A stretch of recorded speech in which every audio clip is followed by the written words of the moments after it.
राम राम मंडळी, माझ्या चॅनलमध्ये पुन्हा एकदा तुम्हा सर्वांचे स्वागत आहे।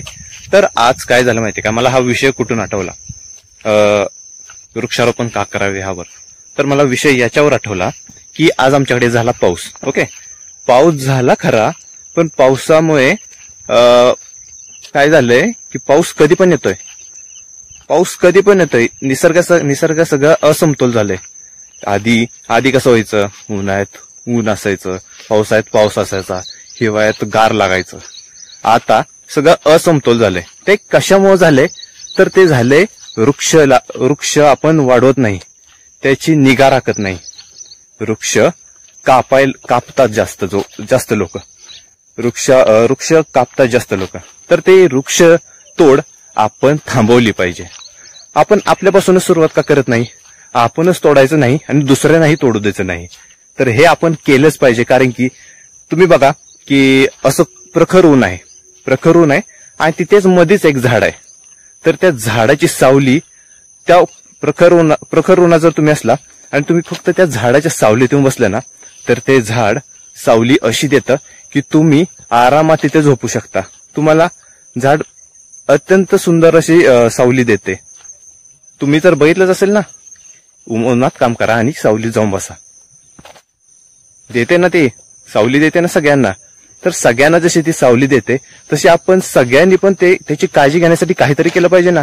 निसर्ग असमतोल बनवून दिला नाही पाहिजे ना। तर त्यासाठी तुम्ही सर्वांनी काळजी घ्या की झाडे लावा आणि ती जगवा। झाडे येण्यासाठी खूप वर्ष लागतात, पण ती एका मिनिटात आपण तोडू शकतो। ओके, ती तोडली नाहीत पाहिजेत, ती वाढायला खूप टाइम लागतो ना, तर ती जगवली पाहिजेत। झाड जर असलं तुमच्या ठिकाणी, अत्यंत सुंदर असं वातावरण तयार होतं। झाड असले की आपल्या इथे जर झाड असलं तर अतिशय सुंदर असं वातावरण तयार होतं।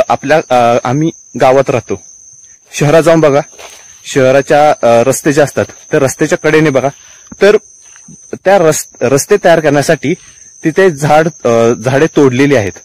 अतिशय मला कसं तरी वाटतं ते बघितल्यानंतर की आता मी जेव्हा कॉलेजला जायचो ना, तर त्यावेळेस तिथे भरपूर झाडे असायची, रस्त्याने वगैरे झाडे असायची, अत्यंत भारी असं वातावरण, सावली सगळी दिसत होती।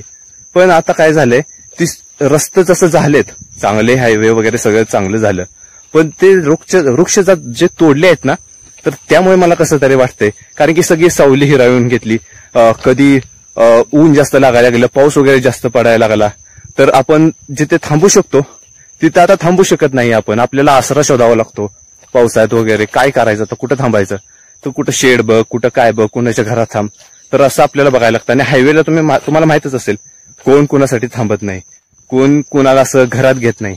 तर त्यासाठी म्हणतो मी की आपण झाडे जगवली पाहिजेत, झाडे टिकवली पाहिजेत, झाडे मोठी केली पाहिजेत। झाडे जर चांगली असली तर आपल्याला जर चांगला ऑक्सिजन मिळाला तर आपण हेल्दी राहू, आपल्याला काही होणार नाही।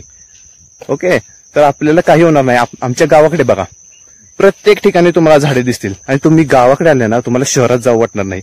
गावाकडचे इतके भारी वातावरण असते। ओके, तर गावाकडचे इतकं भारी वातावरण असते नाही, बघा हे झाड लावलेलं आहे, कसं चांगलं आलंय। तर असे झाड लावले पाहिजे, टिकवले पाहिजे ते।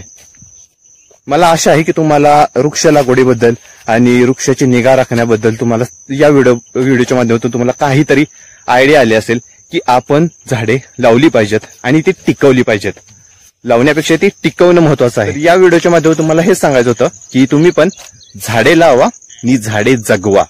ओके, तर या व्हिडिओमध्ये मी इथेच थांबतो। भेटूया पुढच्या व्हिडिओमध्ये एका नवीन टॉपिकसह। ओके, तोपर्यंत bye bye and take care.